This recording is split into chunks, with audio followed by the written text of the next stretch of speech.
"Stop right there!" Security guard Miller's voice cut through Westfield Shopping Center as Maya Washington froze mid-step.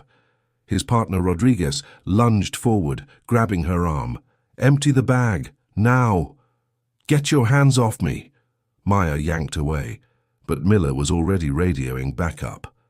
Black female refusing to comply, requesting immediate police response. Store manager Linda Patterson rushed out, pointing accusingly. "She took something from the jewelry case." Shoppers scattered as Miller seized Maya's purse, dumping contents across the floor. "Turn around!" Rodriguez twisted Maya's arms behind her back. The handcuffs bit into her wrists as she struggled. "You're making a mistake." But they weren't listening. Miller shoved her toward the exit as phones started recording. "Move!"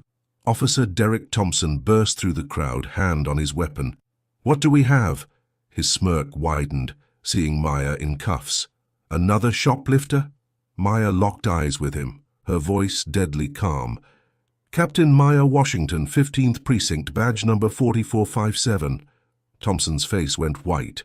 The phones kept recording. But what none of them saw was the fire behind her calm eyes. 2 decades of service, a captain's badge earned through grit and resolve. They thought she'd yield quietly. They were wrong. And in one moment, arrogance would meet its reckoning. If you believe that no one should ever face racial profiling while shopping, type justice below. And comment your country and city. Let's see where people stand for police accountability worldwide.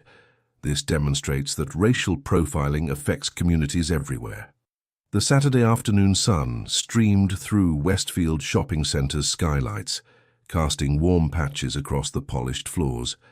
Captain Maya Washington walked with purpose, her leather purse swinging gently at her side. After a long week of paperwork and personnel meetings, the simple task of buying her daughter's birthday present felt like a breath of fresh air. "Something special for Zoe," she murmured to herself, scanning the storefronts. The mall buzzed with weekend shoppers, families with strollers, and teenagers hanging out by the fountain. Maya allowed herself to relax, pushing thoughts of work aside. That peaceful feeling lasted exactly 8 minutes. She noticed them in the reflection of a window display, 2 security guards maintaining what they probably thought was a subtle distance. The taller one, whose name tag read Miller, spoke into his radio while staring directly at her. The shorter guard, Rodriguez, kept glancing between her and his partner, looking uncomfortable. Maya's jaw tightened. 20 years on the force and she could spot surveillance a mile away. She'd been followed in stores before. It was nothing new, but that didn't make it hurt any less. "Copy that," Miller's voice carried across the corridor. "Black female, brown leather bag, blue sweater, keeping eyes on." Maya's fingers curled into fists. The urge to spin around and confront them surged through her body. She could flash her badge, watch their faces drop, make them squirm. But no, she was off duty shopping for her daughter. She wouldn't let them ruin this. Taking a deep breath, she stepped into Crystal's boutique, a high-end jewelry and accessory store. The sweet scent of vanilla perfume filled the air, and soft jazz played overhead. Behind the counter, a middle-aged white woman in a crisp blazer. Linda, according to her name tag, stiffened visibly. "Can I help you?" Linda's tone was sharp, her smile not reaching her eyes. "Just browsing, thanks." Maya kept her voice steady and pleasant, though her heart hammered against her ribs. She moved toward a display of delicate charm bracelets. Exactly the kind Zoe had been hinting about for months. Through the glass, Maya could see Linda following her movements in the mirror behind the counter. Outside the store entrance, Miller and Rodriguez hovered, poorly pretending to study a directory map. "These are all locked cases," Linda announced loudly, appearing at Maya's elbow. "Items can only be removed by staff." "I understand," Maya replied, still focusing on the bracelets. "When I'm ready to see something, I'll let you know." Linda didn't move away. Instead, she shifted closer, her eyes darting between Maya and her purse. The leather bag, which Maya had saved 3 months to buy, suddenly felt like it was burning against her side. "Actually," Maya said, straightening up, "I'd like to see that silver bracelet with the butterfly charm." Linda hesitated, then slowly reached for her keys. As she opened the case, Maya noticed her hands trembling slightly. The manager's anxiety was palpable, as if she expected Maya to grab the whole tray and run. The bracelet was beautiful, delicate links catching the light, tiny crystals sparkling along the butterfly's wings. Maya smiled, imagining Zoe's face lighting up when she opened it. "I'll take—" she began. "Excuse me," Linda cut her off sharply. "I need to see inside your bag." The boutique went quiet. Even the jazz seemed to fade away. Maya felt heat rising up her neck as other shoppers turned to stare. "Excuse me?" She kept her voice low, controlled. "A piece of jewelry is missing from this case." Linda's voice grew louder, more confident as Miller and Rodriguez entered the store. "I saw you slip something inside your purse." Maya's hands began to shake, not from fear, but from fury. "That's absolutely false. I haven't touched anything except the bracelet you just showed me." "Ma'am, please cooperate." Miller stepped forward, hand resting on his radio. "Empty your bag on the counter." Maya drew herself up to her full height, feeling the familiar mantle of authority settle over her shoulders. "I will not. I haven't stolen anything, and you have no right to search my personal property without probable cause." Rodriguez shifted nervously behind his partner. Linda's face had gone red, but she pressed on. "Either show us what's in the bag or we'll call the police." "This is harassment," Maya stated firmly. "You've been following me since I entered this mall. You're targeting me because I'm black, and I will not submit to this humiliation." Miller moved closer, trying to use his bulk to intimidate her. "Last chance. Open the bag or things get complicated." Maya stood her ground, heart pounding but voice steady. "I'm not opening anything." "You have no right, no probable cause, and no evidence. Back off." "That's it." Miller grabbed his radio. "Code 10 at Crystal's boutique. Subject refusing to comply, requesting police backup." Other shoppers had gathered at the entrance, phones raised. Linda wrung her hands, looking less certain now that things were escalating. Rodriguez kept glancing at the exits as if contemplating escape. But Maya didn't move. She'd faced down armed suspects and corrupt officers. She wouldn't be bullied by mall security and a prejudiced store manager. Her purse stayed firmly at her side, her eyes locked on Miller's. "You're making a very big mistake," she said quietly. The tension crackled between them as they waited for backup to arrive, neither side willing to back down. Minutes felt like hours as the standoff continued. Then came the sound of heavy footsteps and jangling equipment. Officer Derek Thompson appeared in the boutique entrance, his presence filling the doorway. Maya's stomach dropped. She knew Thompson by reputation. The complaints about him regularly crossed her desk. Aggressive arrests, excessive force, particularly targeting black shoppers. He'd somehow avoided serious consequences, protected by connections in the department she was still trying to understand. "What do we got here?" Thompson boomed, making a show of surveying the scene. His hand rested casually on his weapon, a deliberate intimidation tactic. Linda rushed to explain. "She won't let us check her bag for stolen merchandise." "Another one causing trouble." Thompson cut her off, focusing his hostile gaze on Maya. "Always the same story, isn't it?" "Officer," Maya began, maintaining her professional tone, "this is a misunderstanding that could be easily resolved by—" Without warning, Thompson grabbed her shoulder and slammed her against the boutique's glass wall. The impact rattled the display cases inside, and several shoppers gasped. The glass was cold against her cheek, as Thompson pressed her harder against it. "Don't tell me how to do my job," he snarled close to her ear. "Hands behind your back now." "This is excessive force," Maya declared loudly, still keeping her voice controlled despite the rage and humiliation burning in her chest. "I have rights and you are violating them." "Rights?" Thompson laughed, yanking her arms back roughly. "You've got the right to shut up while I add resisting arrest to your charges." The handcuffs clicked shut unnecessarily tight. Around them, the crowd had grown larger. Phones were out everywhere, recording the scene.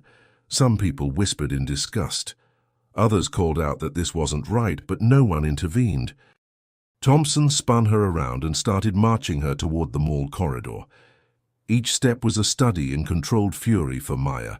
She'd spent her career fighting against exactly this kind of abuse of power. And now, here she was experiencing it firsthand. Maya held her head high, even as her shoulders screamed from the awkward angle of her arms. 20 years of service.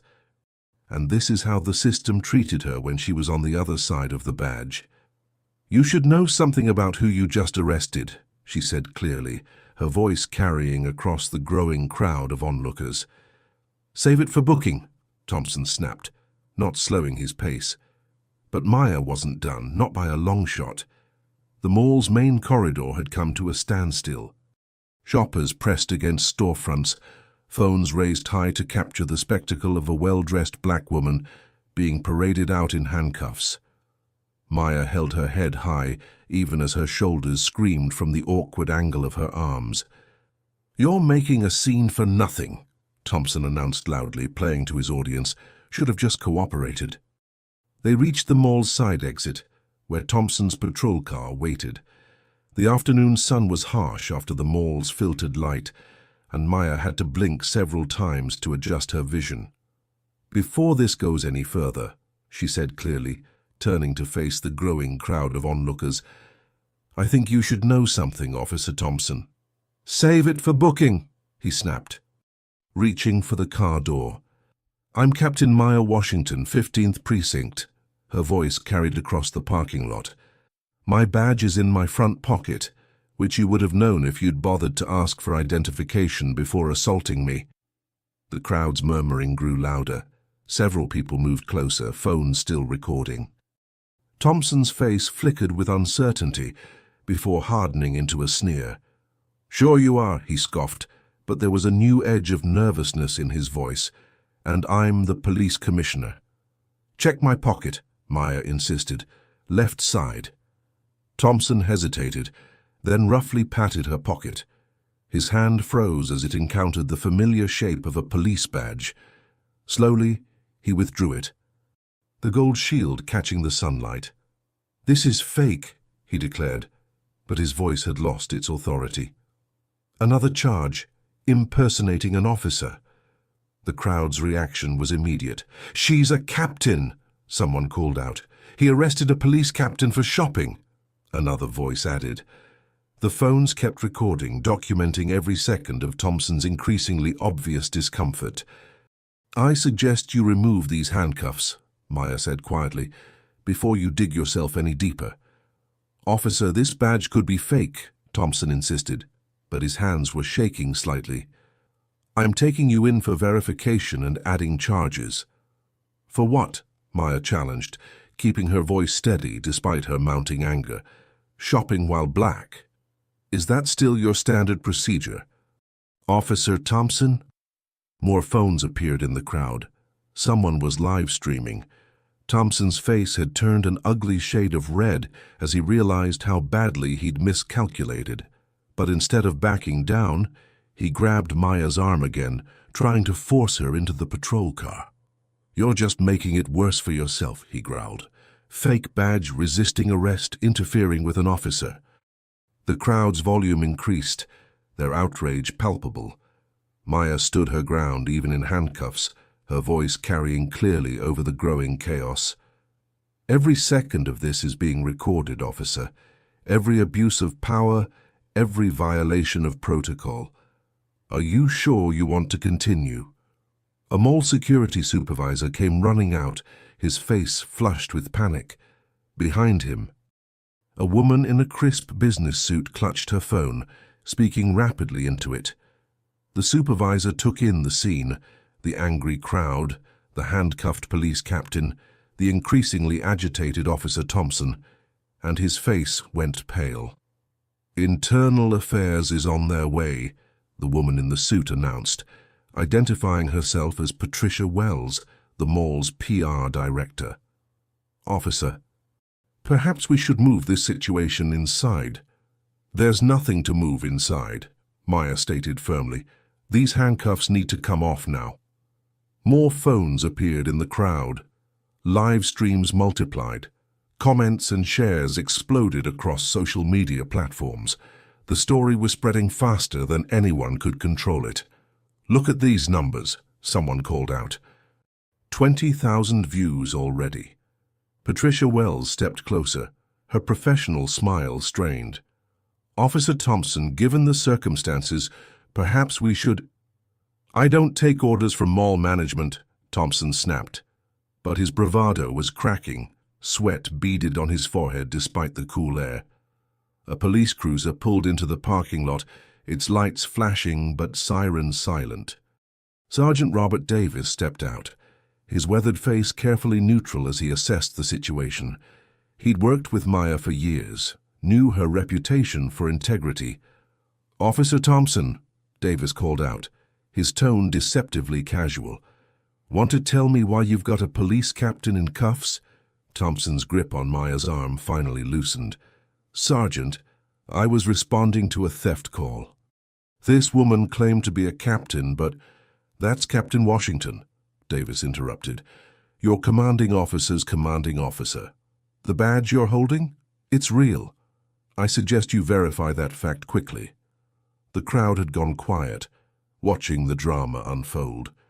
Thompson's face worked through a series of emotions: anger, fear, calculation. Finally, with shaking hands, he produced his keys and removed the handcuffs. Maya rubbed her wrists, noting the red marks where the metal had dug into her skin. She'd have bruises tomorrow, evidence of yet another routine encounter gone wrong. But this was just the beginning. Patricia Wells stepped forward, speaking loudly enough for the crowd's phones to pick up every word. "Captain Washington, on behalf of Westfield Shopping Center, I want to extend our sincerest apologies for this unfortunate incident. We pride ourselves on being a welcoming space for all shoppers, and clearly we failed you today." "Unfortunate incident?" Maya repeated, her voice sharp. "Is that what we're calling racial profiling and police brutality now?" The PR director flinched. More phones recorded her discomfort. "We will be conducting a full investigation," Wells continued, her professional veneer cracking slightly. "Our security protocols will be thoroughly reviewed." "Save it," Maya cut her off. "Your security cameras caught everything. I suggest you preserve that footage." The crowd murmured approvingly. Several people called out their support, offering to send their videos as evidence. While the mall's PR team tried to manage the growing crisis, Sergeant Davis moved closer to Maya, speaking in a low voice. "You should know Thompson was on his radio before I got here." "Let me guess," Maya replied quietly. "Writing his version of events?" Davis nodded grimly. "He's already claiming you resisted and struck him during the arrest. You know how these reports work. First version on paper becomes the official narrative." Maya felt a fresh wave of anger, but kept her expression neutral. She'd seen this pattern before. False reports used to justify excessive force, especially against black citizens who dared to stand up for their rights. "He doesn't know who he's dealing with," she told Davis. The crowd finally began to disperse as mall management worked to restore normal operations. Maya collected her belongings, including her badge, which Thompson had dropped on the ground before quickly leaving the scene. The drive home felt surreal. The familiar streets of her neighborhood looked the same, but everything had changed. Her hands were steady on the steering wheel.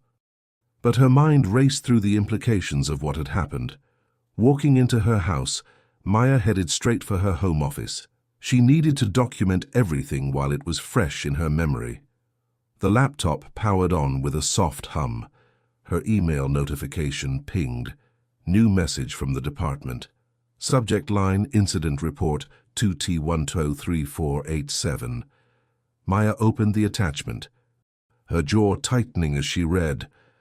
According to Thompson's report, she had been combative and aggressive from the start.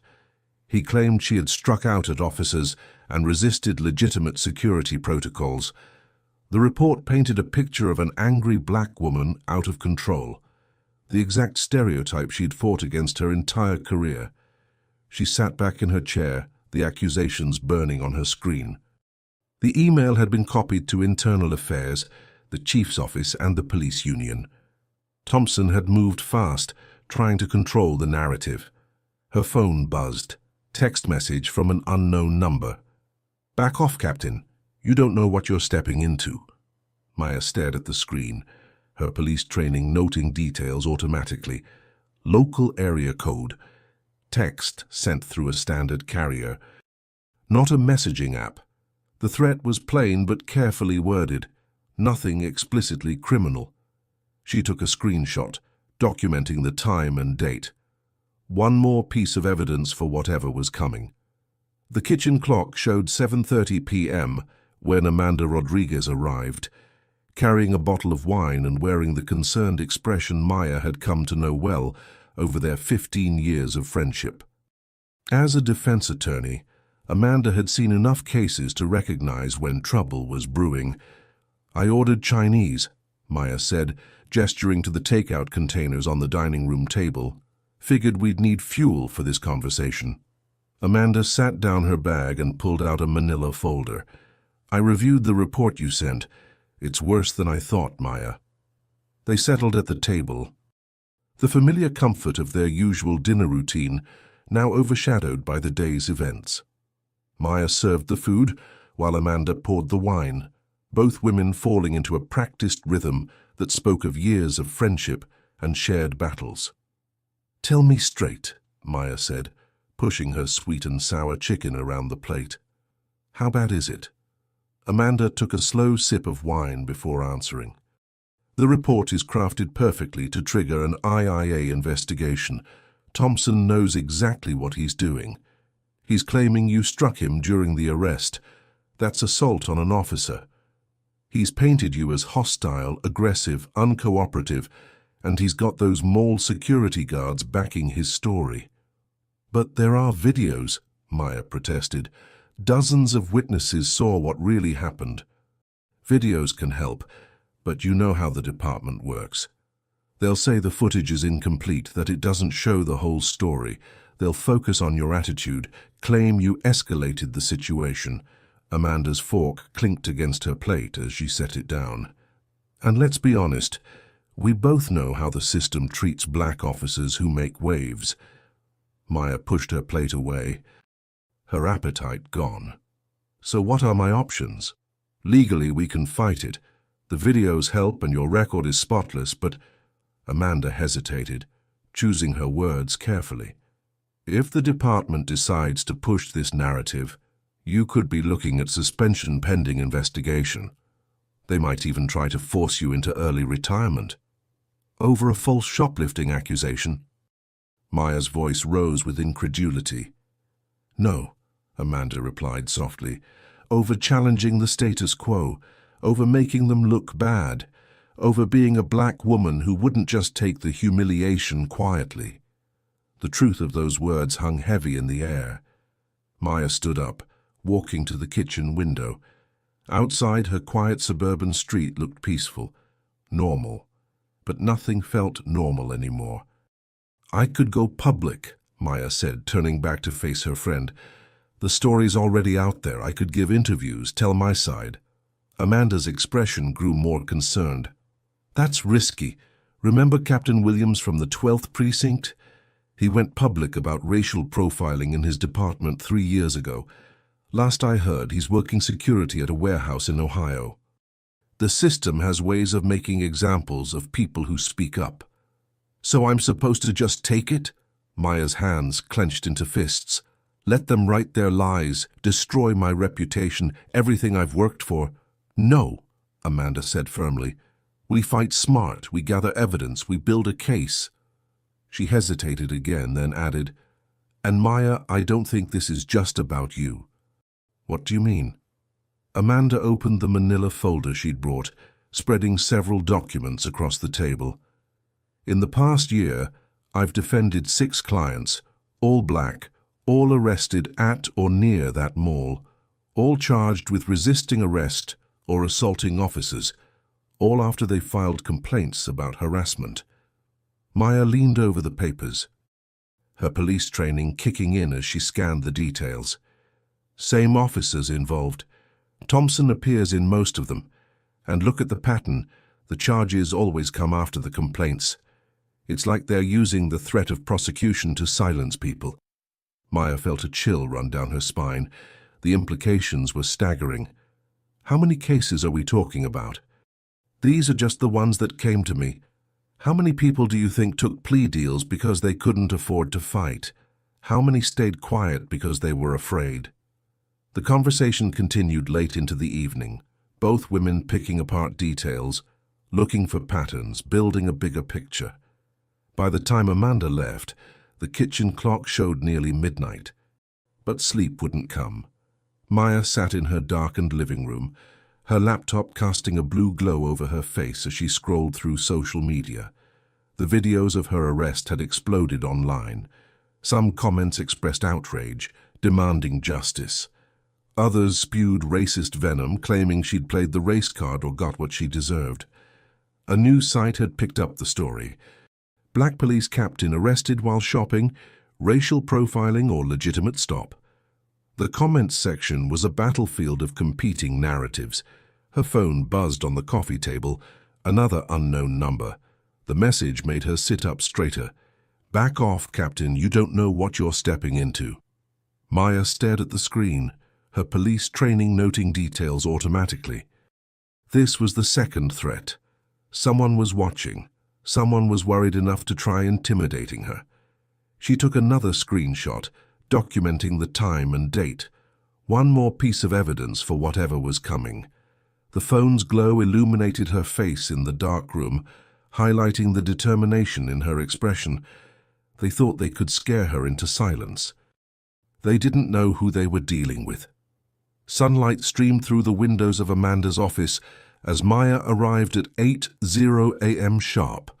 The law office was quiet, most staff not due in for another hour. That's exactly why they'd planned to meet so early. "I've been up all night reviewing cases," Amanda said. Her desk was covered with stacks of manila folders. Dark circles under her eyes matched Maya's own sleepless appearance. "What I found? It's bigger than we thought." Maya settled into the chair across from her friend, clutching a travel mug of much-needed coffee. "Show me."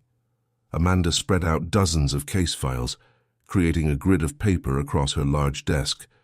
"Each of these is a false arrest report from the past year, all black residents. Most of them happened at or near Westfield Mall." "How many?"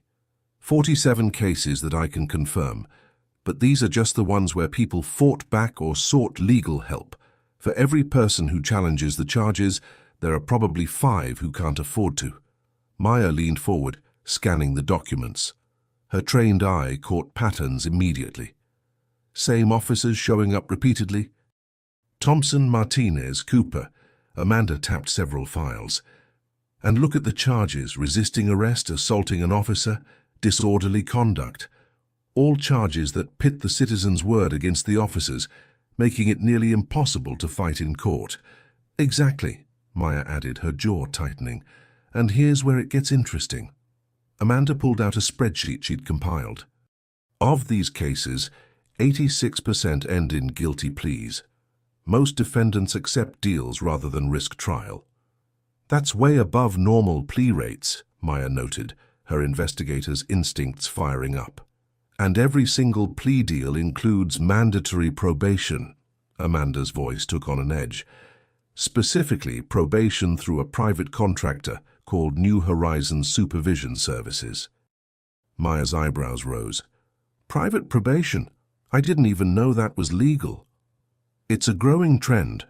Counties outsource probation monitoring to save money, But look at the fees these people are charged.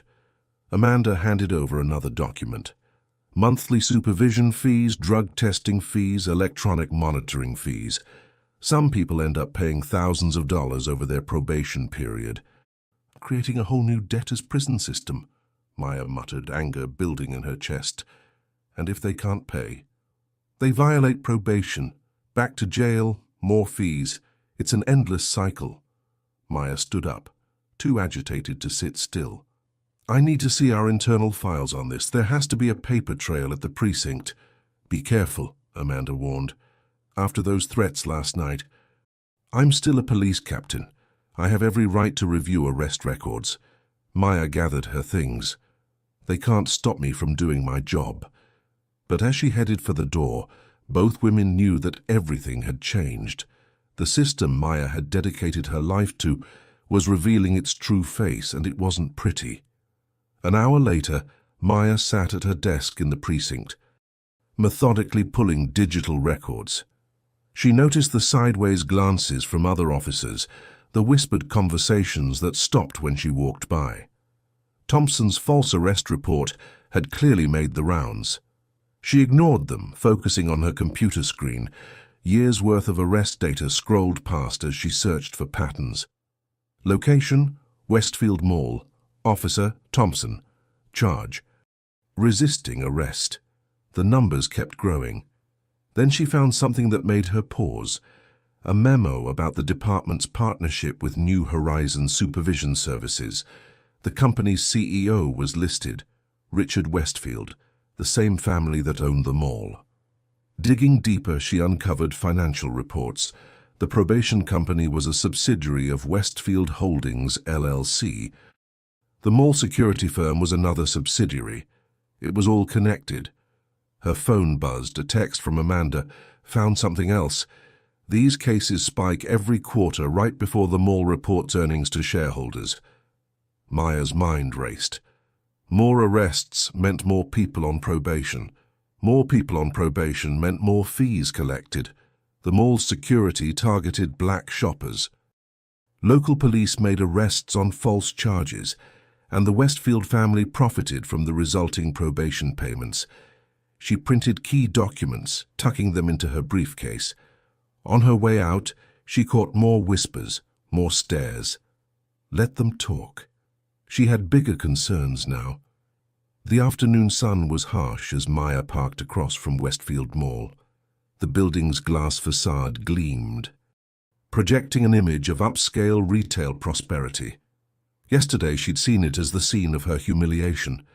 Now she saw it differently. She watched shoppers coming and going, mall security guards stationed at every entrance, hands on radios. A young black mother hurrying past, clutching her purse close, eyes darting nervously. A teenage boy being tailed by a guard just like she had been.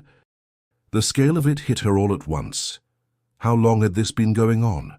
How many lives had been derailed by false charges? How many families had been bled dry by probation fees, all to pad the Westfield family's profits? Maya gripped her steering wheel, knuckles white. In her 20 years of law enforcement, she'd seen plenty of corruption, plenty of systemic racism. But this was different. This was calculated, organized exploitation. She stared at the mall's towering entrance, where just yesterday she'd been dragged out in handcuffs. Her voice was barely a whisper in the quiet car. This wasn't just about me. Maya had just settled at her desk with the stack of documents when a knock interrupted her thoughts. A young Latina woman stood in her office doorway, notebook in hand. Captain Washington, I'm Lisa Rodriguez from the City Herald. She stepped forward with purpose, her press badge swinging from a lanyard. Got a minute? Maya started to give her standard no-comment response, but something in Lisa's determined expression made her pause. Close the door. Lisa sat down, already pulling out her phone to record. I've been following your case since the mall incident, but that's not why I'm here. I've spent 6 months investigating Officer Thompson and his connection to private probation companies. Maya leaned back, studying the journalist. What have you found? Money trails, shell companies, suspicious timing of arrests. Lisa pulled up documents on her tablet, but I hit walls, sources go quiet. Records disappear. Then I saw the video of what happened to you and I knew this was my chance. Your chance for what? To finally expose this? Lisa's eyes blazed with conviction. I have banking records showing massive transfers from New Horizon to offshore accounts, tax documents that don't add up, but I need someone on the inside to help connect the dots. Maya considered carefully.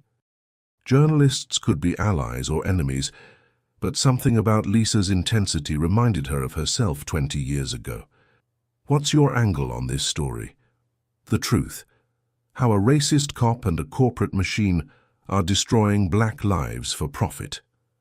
Lisa leaned forward. I grew up watching my immigrant parents harassed by police, targeted by predatory companies. This isn't just a story for me. After a long moment, Maya nodded. I can't be your official source, but I might know people who can help you follow the money. That's all I need. Lisa smiled. And I might have something for you too. Ever heard of the Justice Coalition? 2 hours later, they sat in a cramped community center meeting room. Pastor Marcus Williams, a tall man with graying temples, spread photos across the table. These are just from the past 3 months, all false arrests by Thompson and his crew. Around them sat other community leaders, teachers, small business owners, activists. Each had stories about Thompson. Each had been gathering evidence. We've been documenting everything, said Jennifer Davis, a local teacher. Videos, witness statements, medical records from people Thompson roughed up. But every complaint gets buried, added Jerome Johnson, who owned a barber shop near the mall. The police review board is useless. They're all in Westfield's pocket. Lisa took rapid notes while Maya examined the evidence. Dozens of sworn affidavits described the same pattern: false accusations, violent arrests, pressure to accept plea deals. This woman, Pastor Williams pointed to a photo, single mother of 3. Thompson claimed she assaulted him during a traffic stop. Now she's paying $300 a month in probation fees. Had to take a second job.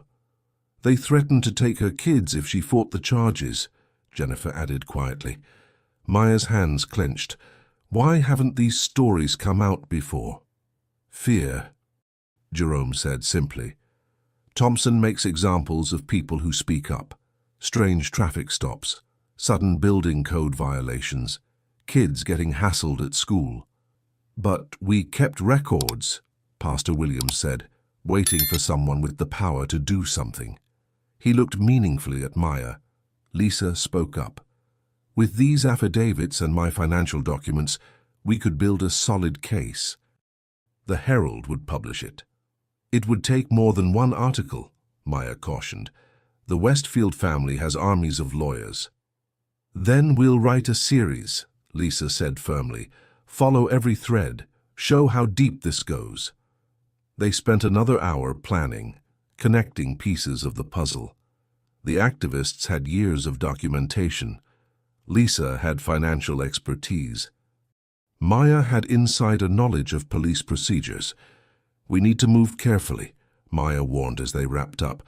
These people won't go down without a fight. That's why we need to strike hard and fast, Lisa argued. Once the first story breaks, others will come forward. Darkness had fallen by the time Maya pulled into her driveway. The day's revelations weighed heavily. So many lives affected, so much evidence ignored. She'd known racism existed in the department, but this level of organized exploitation shocked even her.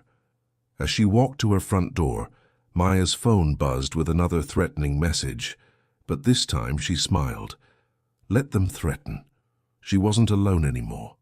Tomorrow they would begin bringing down the entire corrupt system. Her porch light flickered as Maya approached her front door. The mailbox was stuffed full, overflowing onto the ground. Strange. Mail had already been delivered that morning.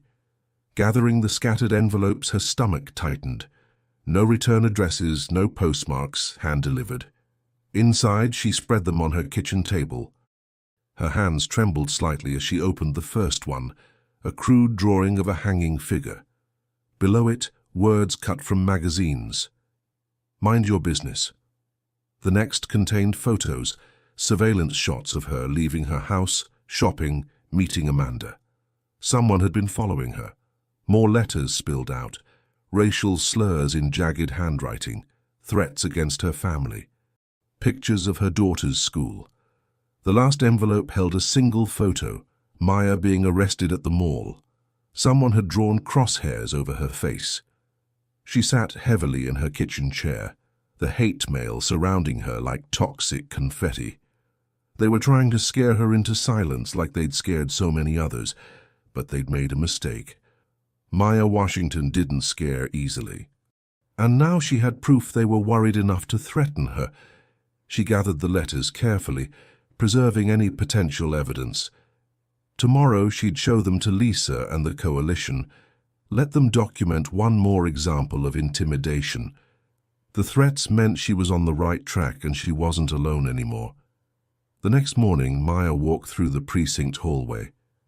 The hate mail burning a hole in her briefcase. She needed someone higher up on her side.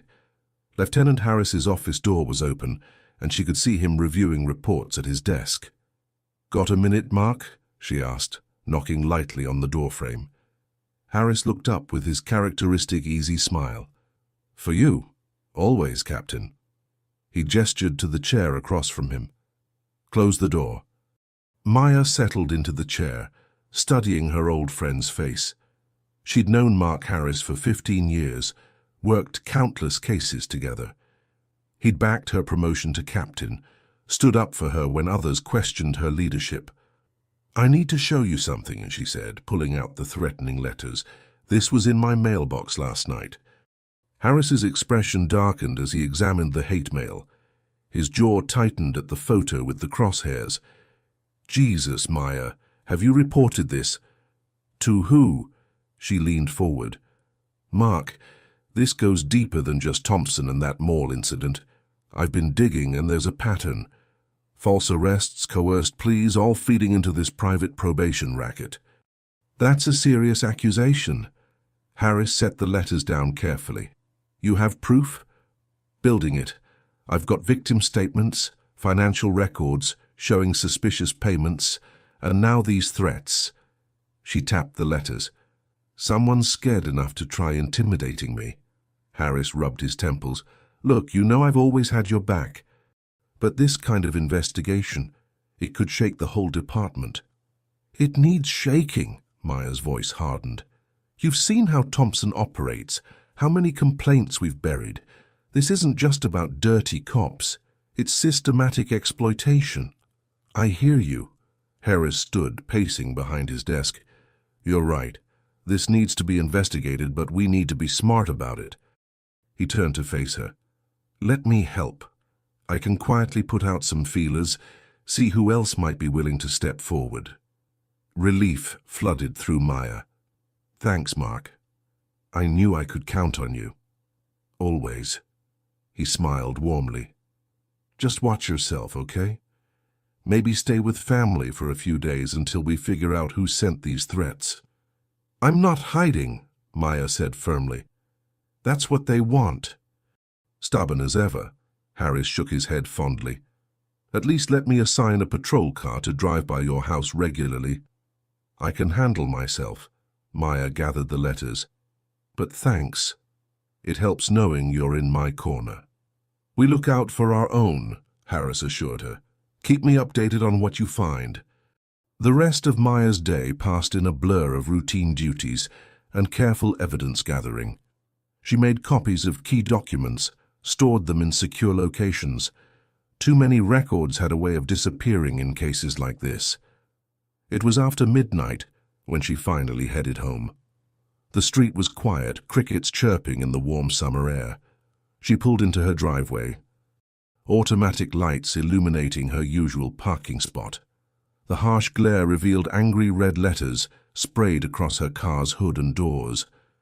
"Traitor." Maya froze, keys in hand. The paint was still wet, dripping down the white paint of her sedan. Her mind raced. The timing, the message. This wasn't random vandalism. She did a quick scan of her surroundings, hand instinctively moving to her holster. Nothing moved in the shadows. Whoever did this was long gone. With trembling fingers, she took photos of the damage. Then she noticed something that made her blood run cold. The vandals had keyed a message into the paint. "Keep your mouth shut, Captain." Only someone from the department would know her rank. Only someone inside would know she was investigating. She thought of everyone she'd talked to about the case. Lisa, the coalition members, Amanda, Harris. Her conversation with Harris replayed in her mind. He'd offered to put out feelers, asked who else knew about her investigation. "Damn it," she whispered. She'd handed him everything. The evidence she'd found, the names of potential witnesses. If he was working with Thompson. Inside her house, Maya dropped heavily into a kitchen chair. Her badge sat on the table where she'd left it that morning. The gold shield caught the light, throwing shadows across the wall. 20 years. She'd worn that badge for 20 years, believed in what it stood for, defended the department against accusations of systemic racism, convinced herself that change would come from within. Now she stared at the symbol of everything she'd dedicated her life to, and wondered if the rot went all the way through, if there was anything left worth saving. The shield blurred as tears of rage and betrayal threatened. She blinked them back. No time for self-pity. She had decisions to make. Trust no one in the department. Document everything. Build the case quietly, until she had ironclad proof. The vandals had made one thing crystal clear. She was on her own inside these walls. Her badge gleamed accusingly in the dim kitchen light.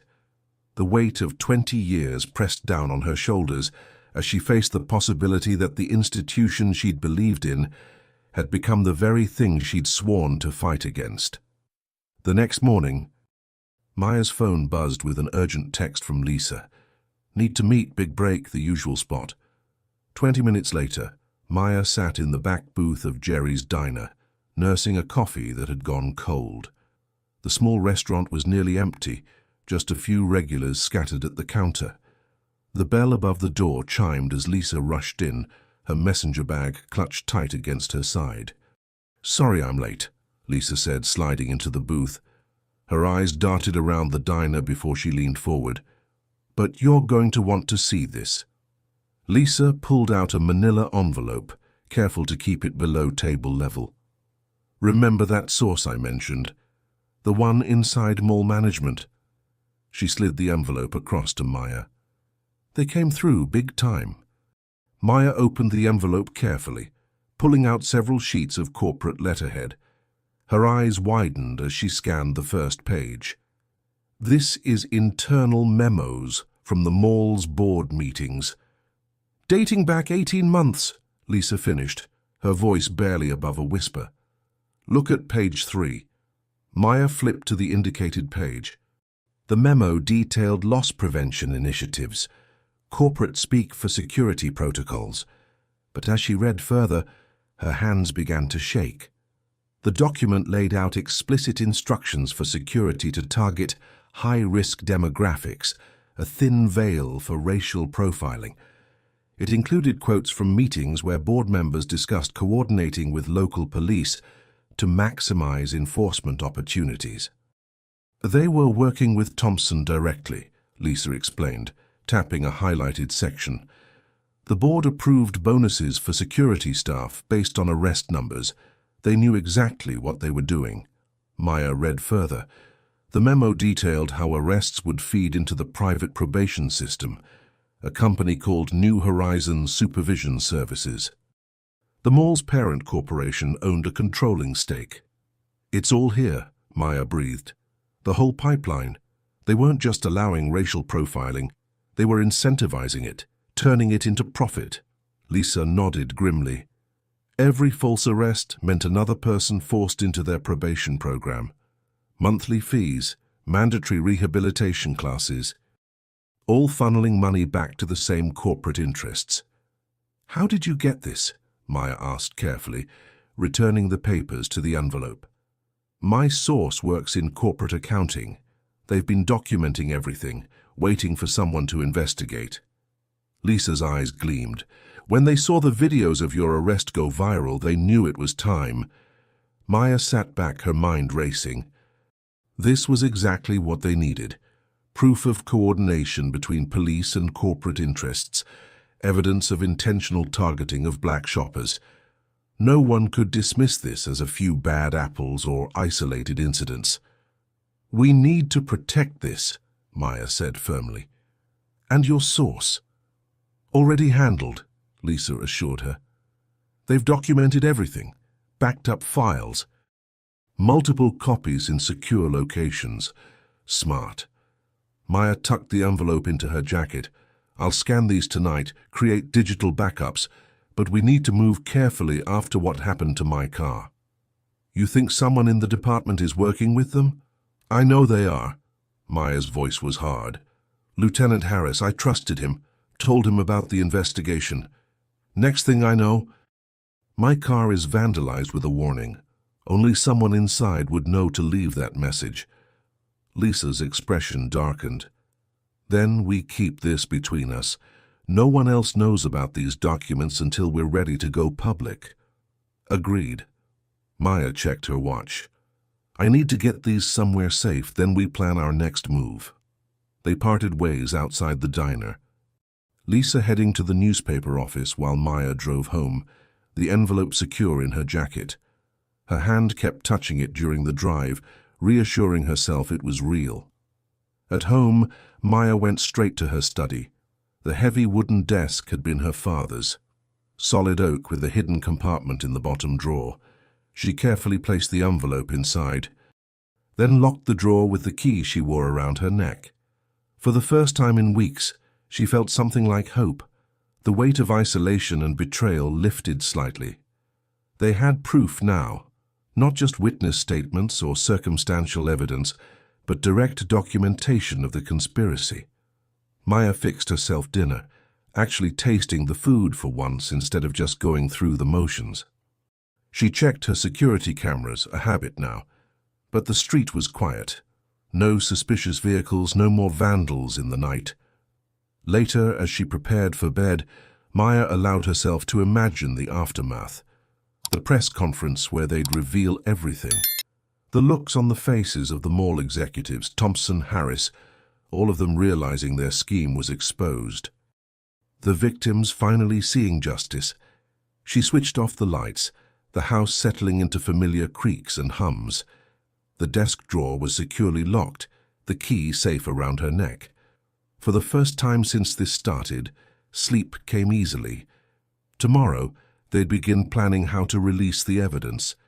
But tonight Maya could rest, knowing they finally had what they needed. The truth would come out. Justice would be served. The memo was their key to bringing down the whole corrupt system. As Maya drifted off, she felt lighter than she had in weeks. The end was finally in sight. Maya woke early, energized by the previous day's breakthrough. She poured her morning coffee and texted Lisa, "Ready to plan next steps?" No response. An hour later, still nothing. Unusual for Lisa, who typically replied within minutes. Maya tried calling straight to voicemail. She left a message trying to keep her tone casual. "Hey, just checking in about our discussion yesterday. Call me when you can." By noon, anxiety gnawed at her stomach. She'd sent 3 more texts, called twice. Lisa's silence was deafening. Maya was reviewing case files at her desk when her phone buzzed. Breaking news alert. Her coffee cup crashed to the floor as she read the headline. Local reporter hospitalized after brutal attack. The article loaded with agonizing slowness. There was Lisa's photo. Investigative journalist Lisa Rodriguez was found unconscious early this morning. Denise grabbed her keys, her hands shaking.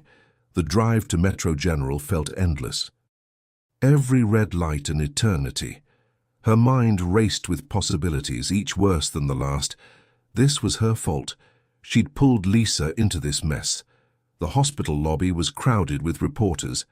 Maya flashed her badge, pushing through to the information desk. "Lisa Rodriguez's room. Are you family?" the receptionist asked.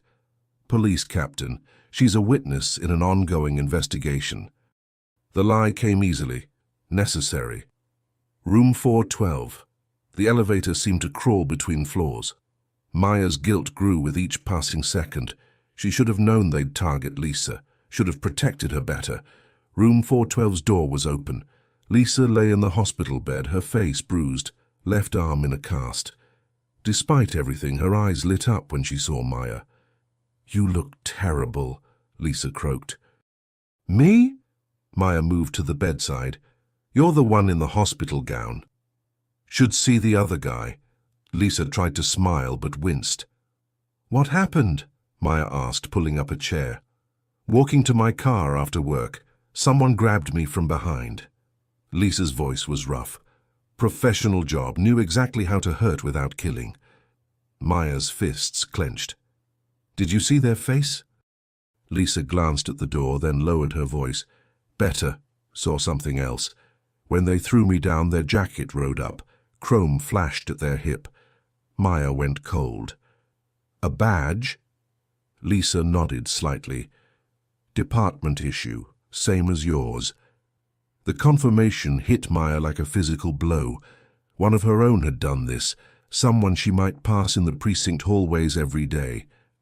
"I'm so sorry," Maya whispered. "I never should have—" "Don't." Lisa's good hand gripped Maya's wrist with surprising strength. "This proves we're onto something big. They're scared." "They should be scared of me now," Maya growled. "Good." Lisa shifted, grimacing. "Because I'm not stopping, neither should you." A nurse appeared in the doorway. "Ms. Rodriguez needs rest." "5 more minutes," Lisa pleaded. The nurse frowned but nodded. Once they were alone again, Lisa spoke urgently. "The memo's safe, right?" "Locked in my desk at home. I'll start making copies today." "Good, because this," Maya gestured to her injuries, "means we're close. They wouldn't risk attacking a reporter unless they're desperate." Maya stood. "Get some rest. I'll check on you tomorrow." "Be careful," Lisa called as Maya reached the door. "They know we have something." The drive home was a blur of rage and worry.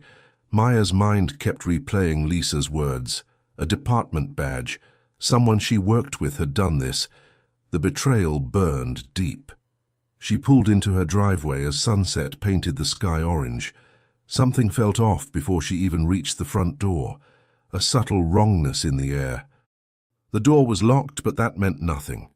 Maya drew her off-duty weapon, entering cautiously. The living room was untouched, kitchen normal. But as she approached her study, she saw it. The door slightly ajar when she always kept it closed. Her heart pounding, Maya pushed the door open. The room was a disaster.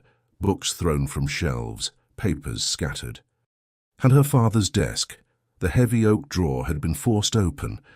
The lock splintered. Maya rushed forward, already knowing what she'd find. The hidden compartment gaped empty. The manila envelope containing their evidence was gone. Maya sank into her chair, the magnitude of the loss hitting her. Their proof, the documentation that could have exposed everything, all gone. She thought of Lisa lying in that hospital bed, battered but unbowed. Of all the victims of this scheme who were counting on them, even if they didn't know it yet. Her phone buzzed. A text from an unknown number. Next time, it won't just be the journalist. Maya stared at the message, her hands trembling with fury. They thought this would stop her. That stealing evidence and attacking her friend would make her back down. They didn't know her at all. She dialed 911, reporting the break-in, but she already knew what the response would be.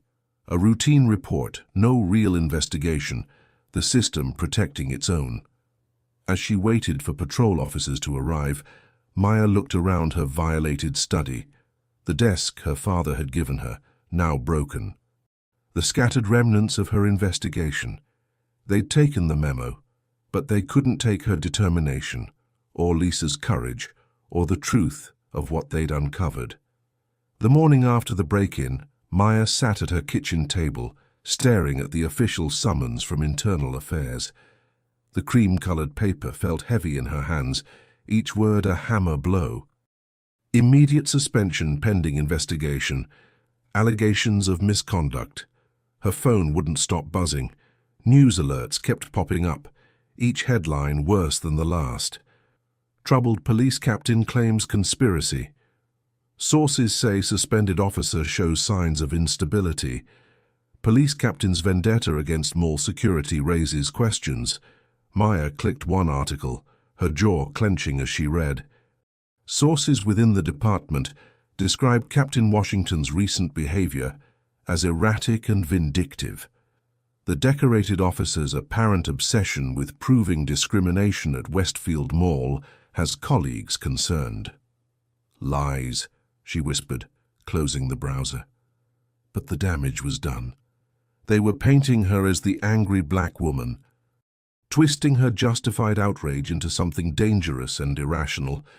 Her phone buzzed again, another unknown number. "Hope you die, pig." She'd received dozens like it since yesterday. Some were creative in their hatred, others simple death threats. Maya got up and drew the blinds tighter, though it was barely noon. The darkness felt safer somehow. She'd already swept the apartment twice for bugs, checked all the windows and doors. Paranoid maybe, but after what happened to Lisa, after the break-in, the TV droned in the background, some local news anchor discussing her situation with false concern. Sources say Captain Washington's claims of systematic discrimination appear to be unfounded, possibly stemming from personal grievances. Maya grabbed the remote, clicking it off with trembling hands. The silence felt better than their lies. Her badge and gun sat on the coffee table, surrendered that morning to Internal Affairs. 20 years of service reduced to a piece of metal and a weapon she could no longer carry. The sight made her stomach turn. Her phone rang. Her sister this time. Maya let it go to voicemail. What could she say? That she was fine? That everything would work out? The lies would stick in her throat. She paced the apartment, feeling caged. The walls seemed to close in with each pass. Every shadow held potential threats. Every unexpected sound made her jump. A news helicopter buzzed overhead. They'd been circling her building all morning, hoping to catch a glimpse of the troubled captain. Maya ducked away from the windows, though the blinds were already drawn tight. Her laptop chimed with new email notifications. From the police union, in light of recent events. From her supervisor. Disappointed doesn't begin to cover. From an anonymous account. Should have kept your mouth shut. She slammed the laptop closed. The screen had started to blur anyway.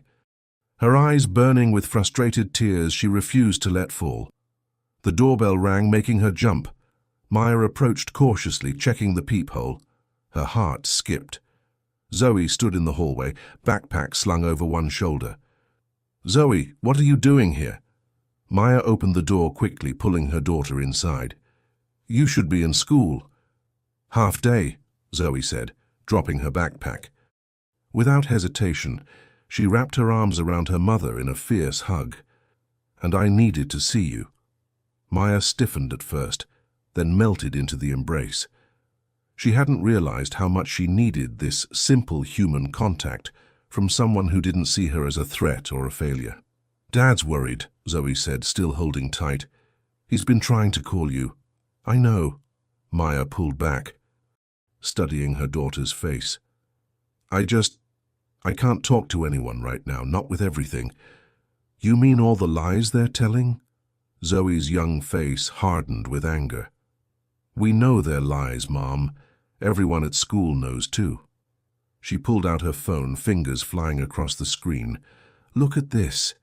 The video loaded, the footage from the mall. Maya tried to look away, not wanting to relive that humiliation, but Zoe insisted. "No, look at the views." The number took a moment to register. 5. 2 million views. The comments section was flooded. This is what systemic racism looks like. Captain Washington is a hero for standing up. We stand with you, Captain. It's not just the video, Zoe said excitedly. People are sharing their own stories about Officer Thompson, about the mall security, about the whole corrupt system. You started something, Mom. Maya sank onto the couch, overwhelmed. They're still saying I'm unstable, that I'm making it all up. So what? Zoe sat beside her, fierce determination in her young face. The truth is out there now. People are watching. They're listening. And they're angry. Not at you, at them. Zoe pulled up another page. A social media group with thousands of members, all sharing similar experiences at Westfield Mall. Stories of harassment, false arrests, coerced pleas. See? Zoe squeezed her mother's hand. You're not alone and you're not crazy. You're the only one brave enough to stand up to them. For the first time in days, Maya felt something besides despair. A small spark of hope, kindled by her daughter's unwavering faith and the evidence that public opinion was shifting. When did you get so wise? She asked, managing a small smile. I learned from the best. Zoe hugged her again. You always taught me to stand up for what's right no matter what. That's what you're doing now, and we're all standing with you. The afternoon sun beat down on the growing crowd outside Westfield Mall. Maya stood among the protesters, a baseball cap pulled low over her eyes, watching in amazement as hundreds of voices rose together. Justice for Washington! Justice for Washington! Signs bobbed above the sea of people. Stop racial profiling. End police corruption. We stand with Captain Washington. Maya's throat tightened. Just days ago she'd felt completely alone. Now strangers were demanding justice in her name. The crowd stretched along the mall's entire front entrance, forcing shoppers to weave through protest lines just to enter. Mall security huddled nervously behind the glass doors, radioing back and forth. A few uniformed officers stood at a distance, looking uncomfortable. None of them recognized her in the crowd. This is what solidarity looks like, said an elderly woman next to Maya, her grey hair crowned with a Black Lives Matter cap. They thought they could silence you, Captain. But where's your voice now? Maya nodded, not trusting herself to speak. The woman squeezed her arm and moved on, never realizing she'd just encouraged the very person they were all here to support. A group of teenagers near the front started a new chant. Show the truth. Show the truth. The rhythm spread through the crowd like wildfire. Maya felt it in her chest, each beat matching her heart. The energy was electric, crackling with righteous anger and hope. Captain Washington? Maya turned at the quiet voice behind her. A black teenage girl stood there, phone clutched to her chest, eyes wide with recognition.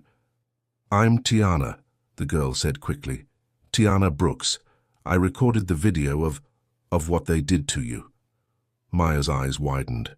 She'd seen the viral footage dozens of times, but had never known who captured it. Thank you, she said softly. For your video showed people the truth. Tiana glanced around nervously. Not the whole truth, not yet. I have more footage from before they grabbed you. She pulled Maya aside, away from the main crowd, and held up her phone. I started recording as soon as I saw Officer Thompson enter the mall. Something felt wrong about how fast he showed up. The video played. Maya watched as Thompson strode through the mall, moving with clear purpose toward the boutique. But this footage started nearly 5 minutes before the confrontation, before any accusations were made. Look, Tiana pointed. In the frame, Thompson stopped at the boutique's entrance. He leaned in close to the manager, Linda, whispering something. Linda nodded, her expression hardening. Then Thompson stepped back out of sight and waited. Less than a minute later, Maya entered the store on the footage. He set it up, Maya breathed. He orchestrated the whole thing before I even walked in. Tiana nodded vigorously. I caught him doing the same thing last month with my cousin. But nobody would believe us then. When I saw him heading toward that store, I knew something was about to go down. I just didn't know it would be you he was targeting. Why didn't you release this part before? I was scared, Tiana admitted. Thompson has friends everywhere, but seeing all these people here today, she gestured at the crowd. I can't stay quiet anymore. This proves he planned it. He profiled you before you even entered the store. Maya's mind raced. The unedited footage was damning. It showed clear premeditation, destroying any claim that the confrontation arose naturally from suspicious behavior. I'm not the only one with videos either, Tiana continued. I run a YouTube channel about police accountability. People have been sending me clips for months, Thompson doing the same thing over and over, always at this mall, always targeting black shoppers. The crowd's chants grew louder. No justice, no peace. Tiana touched Maya's arm. My followers want to help. We can spread this everywhere, but it needs a voice. Your voice. People trust you. You're proof that even black officers aren't safe from this corruption. Maya stared at the protest, her mind whirling with possibilities. The unedited video, the witness statements Lisa had gathered, the financial records linking the mall to the probation scheme, and now an army of young activists ready to amplify the truth. They can't silence all of us, Tiana said firmly. Not if we stand together. A news van pulled up to the curb, a reporter and cameraman jumping out. The crowd surged forward, eager to be heard. Maya watched the reporter set up, her heart pounding. She had evidence now, real undeniable evidence, but more importantly, she had witnesses, allies, a movement building behind her. The protesters' voices swelled. What do we want? Justice. When do we want it? Now. Mall security was calling for backup. More police cars arrived, officers forming a line between the protesters and the entrance. Tiana held up her phone. The damning video ready to share. What do you want to do, Captain? Maya straightened her shoulders, drawing strength from the energy of the crowd. The truth was right there in Tiana's hand. All she needed now was the right moment to reveal it. A moment big enough that they couldn't possibly bury the story again. The fluorescent lights of Metro General's recovery ward cast harsh shadows across Lisa's bruised face. She lay propped up in the hospital bed, her left arm in a cast, but her eyes blazed with the same fierce determination Maya remembered. You should be resting, Maya said, settling into the chair beside the bed. The protests outside Westfield Mall still echoed in her mind. Lisa adjusted herself with a wince. Can't rest, not when I've got something this big. She glanced at the door before lowering her voice. Remember how I told you my attacker had a badge? Maya nodded, leaning closer. Well, he was sloppy. A hint of satisfaction crossed Lisa's face. During the attack, my phone fell. He grabbed it, probably thinking I'd recorded him. But he didn't know about my backup security measures. What do you mean? Lisa's good hand reached for her laptop on the bedside table. I'm a journalist in 2024. You think I don't have tracking software? The moment he turned my phone on, it started uploading everything to my cloud storage, including... She opened a folder. All the files from his phone. Maya's eyes widened. You hacked a police officer's phone? Technically, he hacked himself by connecting to my device. And guess whose phone it was? Lisa turned the screen toward Maya. Officer James Martinez, Thompson's partner. Maya scanned the documents filling the screen. Spreadsheets, bank statements, email chains. Her hands began to shake as she read. It's all here, Lisa said. Every payment from Westfield Mall's parent company to New Horizons Supervision Services. Every kickback to city officials who approved the contracts. Look at the dates. They line up perfectly with the spike in arrests. Maya scrolled through emails between Thompson and Charles Wilson, the mall's CEO. They discussed quotas and target demographics with casual cruelty. Another thread showed conversations with Judge Harrison, who presided over most of the mall-related cases, discussing how to expedite guilty pleas. "They're not even trying to hide it," Maya muttered. "They thought nobody would ever see these." "There's more." Lisa pulled up another document. "Remember that memo that disappeared from your desk? I found a copy in Martinez's email.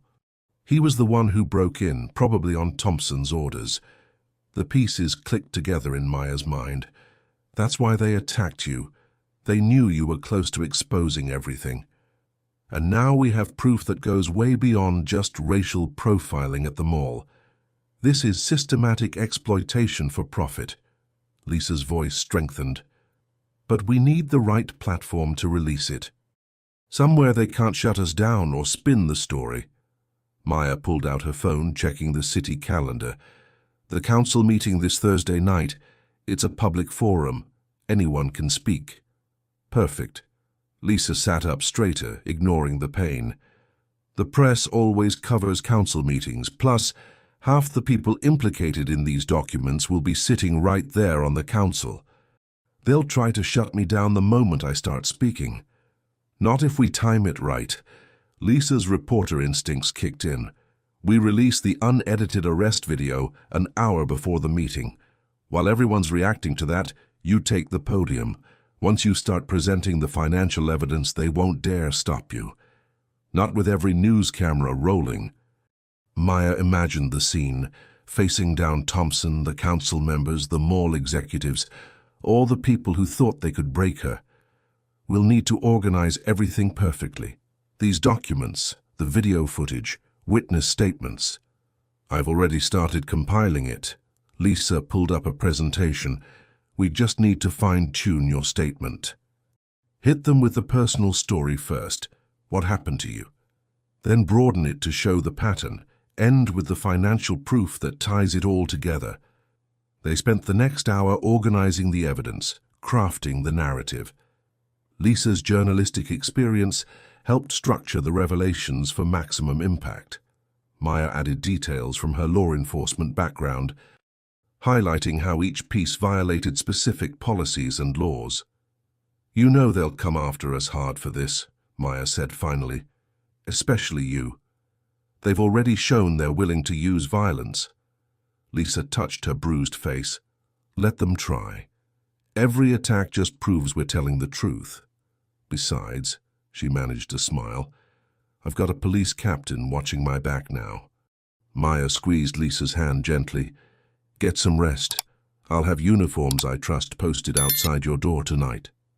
Later that evening, Maya stood before the mirror in her bathroom, index cards in hand.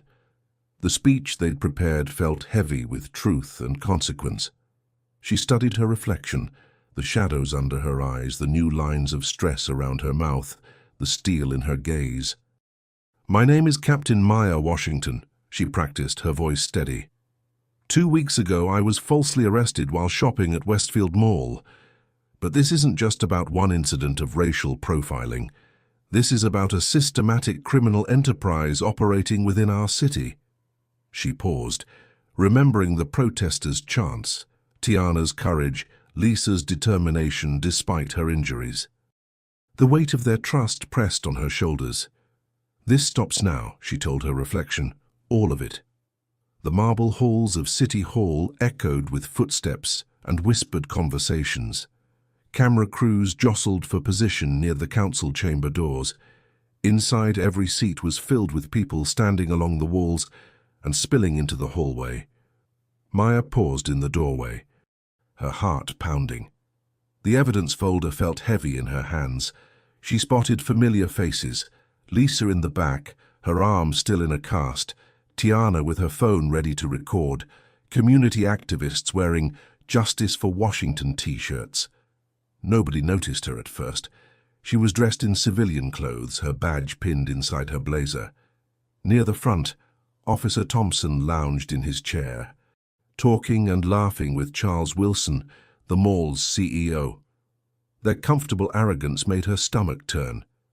Mayor Johnson sat at the center of the raised council platform, mopping his forehead with a handkerchief. His eyes darted between his phone and the crowd.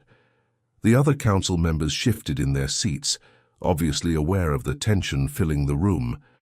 Maya took her place in line behind other citizens waiting to speak. Each person had 3 minutes at the podium. She watched the clock, knowing her video would be dropping any moment. A commotion rippled through the crowd. Phones lit up across the chamber. People nudged each other, showing screens. Thompson's laughter cut off mid-chuckle as he noticed. The unedited footage of her arrest was live. "Next speaker, please." Mayor Johnson cleared his throat. Maya stepped to the podium, now heads turned. Whispers spread like fire. Thompson sat up straight, his smirk faltering. "My name is Captain Maya Washington." Her voice carried clear and strong through the microphone. 2 weeks ago, I was falsely arrested while shopping at Westfield Mall. But this isn't just about one incident of racial profiling. She laid out her evidence folder, spreading documents across the podium. This is about a systematic criminal enterprise operating within our city. An enterprise that targets black citizens for arrest, forces them into plea deals, and profits from their probation. The crowd's murmurs grew louder. Camera flashes lit up the room.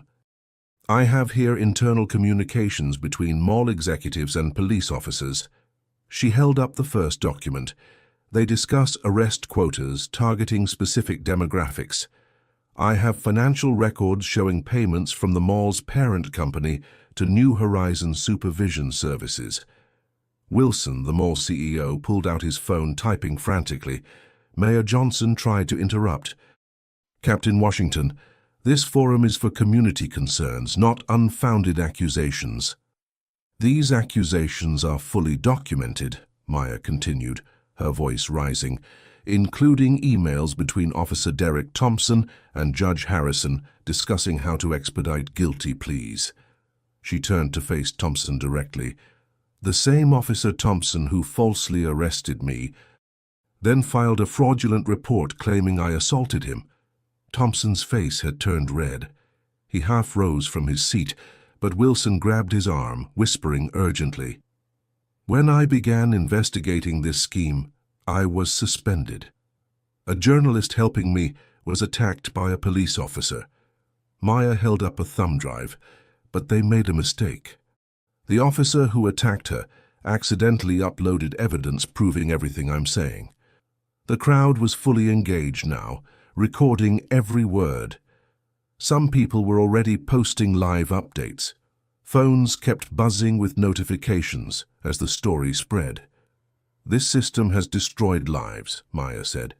"Hundreds of innocent citizens pressured into guilty pleas, forced to pay probation fees they can't afford, trapped in a cycle of debt and surveillance, all to profit a private company and its co-conspirators." She looked directly at the council. "You've all seen the video by now. That's how it starts. But I have statements from dozens of victims. I have proof of kickbacks to city officials. I have—" "That's enough!" Thompson exploded from his seat. He stormed toward the podium, hand moving to his weapon. "You're under arrest for defamation and interfering with an investigation." The crowd surged to its feet. But before Thompson could reach her, 2 uniformed officers stepped into his path. Maya recognized them. Officers Davis and Martinez from her precinct. "Stand down, Thompson," Davis said firmly. "You're not arresting anyone." "Get out of my way!" Thompson tried to push past them. "That's an order." "We don't take orders from you," Martinez replied. More officers emerged from the crowd, forming a protective line between Thompson and Maya. The chamber erupted. People jumped to their feet, phones recording everything. A chant started in the back, "Justice, justice," spreading until it filled the room. Thompson backed away, his face contorted with rage and disbelief. The mall's CEO had already slipped toward the exit. Mayor Johnson was desperately banging his gavel, trying to restore order, but the chant only grew louder. "Justice! Justice! Justice!" Maya stood at the podium, surrounded by her fellow officers, watching as the truth she'd fought so hard to expose finally burst into the light. The council chamber descended into chaos. Camera crews pushed forward, microphones extended like spears, flashbulbs turned the room into a strobing disco of light and shadow. The chant of "Justice" bounced off the marble walls, becoming a thunderous roar. Maya remained steady at the podium, her hands no longer shaking. She'd carried this weight for weeks, the fear, the anger, the betrayal. Now, watching it all unravel, she felt strangely calm. State Attorney Patricia Walsh shouldered her way through the crowd, her face set with determination. She'd been sitting quietly in the back, listening to everything. Now she meant business. "Captain Washington," Walsh called out over the noise, "I need those documents, all of them, now." Maya carefully gathered her evidence folder, making sure every paper was in place. The financial records that Lisa had recovered from her attacker's phone, the internal memos, the victim statements. 2 weeks of her life compressed into manila folders and paper. "It's all here," Maya said, handing over the folder. The money trail goes back 3 years, payments from shell companies owned by the mall's parent corporation, routed through offshore accounts, landing in Judge Harrison's private foundation. Similar payments to New Horizons Supervision Services, which is owned by Councilman Peters's brother-in-law.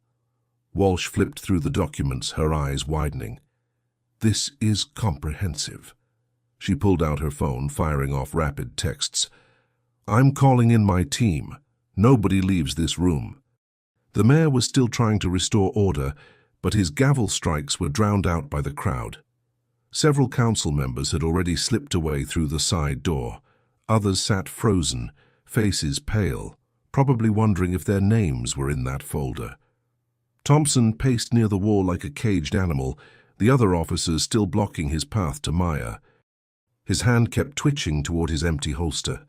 Davis had quietly convinced him to hand over his weapon minutes earlier. "This is all lies," Thompson shouted, his voice cracking. "She's making it up. She's trying to destroy everything we've built." He caught himself too late. "Everything you've built." Walsh turned toward him sharply. "And what exactly have you built, Officer Thompson?" More state investigators arrived, flowing into the chamber like a tide of dark suits and badges. They moved with practiced efficiency, securing exits, collecting phones, taking names. Charles Wilson, the mall CEO, tried to blend into a group heading for the door. A female investigator stepped into his path. "Mr. Wilson, we'll need you to stay." "I have an urgent meeting," Wilson began. "Yes." The investigator cut him off. "You do, with us." Near the podium, Officer Davis approached Thompson, holding handcuffs. The sight seemed to break something in Thompson, his face twisted with rage. "You can't do this," he snarled. "I'm one of you, 20 years on the force. You're really going to side with her?" "Turn around, Derek," Davis said quietly. "Don't make this worse." For a moment, it seemed Thompson might fight. His muscles tensed, eyes darting between the officers surrounding him. Then his shoulders slumped. The fight drained out of him all at once. As Davis cuffed him, reading his rights, Thompson kept his eyes locked on Maya. The hatred in his gaze was pure poison. But Maya didn't look away. She'd spent too long looking away from ugly truths. Mayor Johnson had finally given up on his gavel. He stood, straightening his tie, trying to project authority he no longer possessed. "In light of these allegations," he announced, "I am calling for an immediate independent investigation into all matters raised here tonight. The city will cooperate fully." "The state is taking over this investigation," Walsh interrupted. "Your cooperation is not optional, Mr. Mayor. It's required by law." The crowd had shifted from chanting to filming everything on their phones. The story was already exploding across social media. Reporters were doing live stand-ups from every corner of the chamber. Maya watched as Thompson was led away, followed by Wilson and several visibly nervous council members. State investigators were sealing offices, confiscating computers, marking evidence. The system she'd fought against was being dismantled piece by piece, right in front of her eyes. Officer Davis touched her arm gently. "Captain, there's a crowd gathering outside. They want to hear from you." Maya nodded, suddenly exhausted. The adrenaline was wearing off, leaving her drained. But she knew she had one more thing to do. She made her way through the chamber, accepting handshakes and pats on the back from strangers. Lisa caught her eye from across the room, giving her a thumbs up with her good arm. Tiana was already uploading her video footage, grinning triumphantly. The heavy doors of City Hall opened onto a warm night. The steps were packed with protesters, their signs illuminated by streetlights and phone screens. As Maya emerged, a cheer went up that seemed to shake the very foundation of the building. "Captain Washington! Captain Washington!" She stood at the top of the steps, looking out over the sea of faces, black, white, young, old, all united in demanding change. Some were crying, others hugged complete strangers. Parents lifted children onto their shoulders to see better. For the first time in weeks, Maya felt the crushing weight begin to lift from her shoulders. She had carried the burden of this fight alone for so long. But she wasn't alone anymore. The truth was out. Justice was coming. The cool night air felt like freedom on her skin. 3 days later, Westfield Mall stood like a ghost of its former self. The usual Saturday bustle had been replaced by an eerie quiet, broken only by the echo of footsteps against polished floors. Yellow police tape crossed the entrances of several stores, their windows dark and shuttered under investigation. Maya walked through the main corridor, her heels clicking against the tile. She wore her captain's uniform today, not out of obligation but as a statement. This time there would be no mistaking who she was. The few open stores had more employees than customers. Many shops were temporarily closed, their owners caught up in the widening investigation. The food court, usually packed on weekends, was half empty. Signs in windows announced, "Under new management" or "Temporarily closed pending review." A young mother pushing a stroller recognized Maya, breaking into a wide smile. "Captain Washington, thank you. Thank you for everything you did." Maya nodded, touched by the warmth in the woman's voice. More people noticed her starting to gather. An elderly man reached out to shake her hand. "My grandson was one of them," he said quietly. "They got him on a false charge last year, made him take that plea deal. Now his case is being reviewed. Thanks to you." "I'm glad," Maya replied, squeezing his hand. "That's exactly why we fought this fight." A small crowd had formed, following at a respectful distance. Some clapped softly. Others just wanted to be near her, to express their gratitude with a nod or a smile.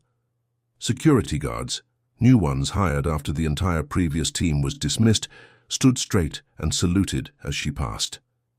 Near the fountain, a group of teenage girls whispered excitedly, pointing at her. One broke away from the group, approaching nervously. "Captain, would you take a picture with us? You're like our hero now. We did a whole presentation about you in our civics class." Maya posed with the girls, their excitement infectious. She remembered being their age, how much it would have meant to see someone who looked like her standing up to power and winning. "Don't ever let anyone make you feel less than who you are," she told them. "Stand up for what's right, even when it's hard."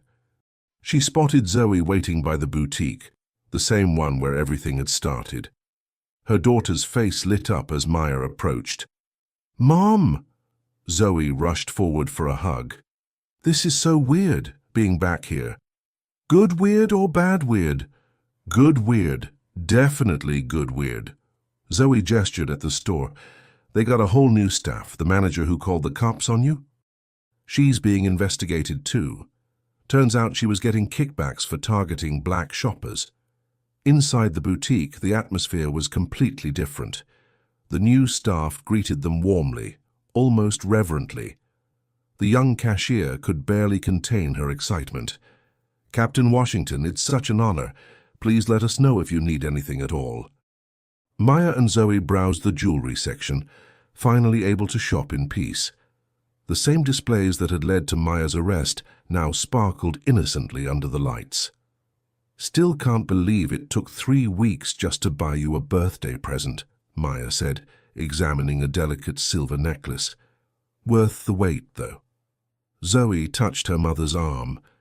"What you did, it changed things. Like, it really changed things. Kids at school look at me different now. They want to know what it's like having a superhero for a mum." Maya laughed. "I'm no superhero, honey. Just someone who got tired of being pushed around." "That's what makes you a hero, though," Zoe said. "You were scared, but you did it anyway." They selected a beautiful pendant, silver wings spreading into flight. As they approached the register, other shoppers stepped back, insisting they go first. The cashier carefully wrapped their purchase, adding a second small box. "This is a gift from us," she explained, "to apologize for everything." Maya started to protest, but the girl's earnest expression stopped her. "Thank you, that's very kind." More people had gathered outside the store, forming an impromptu reception line. An older woman pressed cookies into Maya's hands. A man in a business suit stopped to thank her for exposing the corruption. Parents pointed her out to their children, explaining who she was. "See, that's the police captain who stood up to the bad guys." Walking toward the exit, the crowd grew larger. Someone started clapping. The sound spread, filling the mall with applause. Maya felt Zoe squeeze her hand. Security held the doors open as they approached. Outside, the late afternoon sun painted the sky in shades of orange and pink. The applause followed them into the parking lot. Zoe clutched her shopping bag, grinning. "This is like a movie ending or something." Maya smiled, thinking of everything that had happened. The fear, the anger, the betrayal, but also the courage, the solidarity, the victory. She thought of Lisa, recovering but already working on her next story. Of Tiana, whose video had helped spark a movement, of all the people whose lives had been touched by this fight. "You know what, baby girl?" Maya squeezed her daughter's shoulder. She kept her voice low, meant just for Zoe. "This fight isn't over, but we've won today." The setting sun caught the silver wings of Zoe's new necklace, making them shimmer like hope taking flight. Thank you to everyone who typed justice and shared your locations from around the world. Seeing people stand against racial profiling from Brazil to Canada, from Germany to Australia. It proves that justice knows no borders. If this story moved you, please subscribe for more stories of courage defeating corruption. Until next time, remember that one person's courage can change an entire system.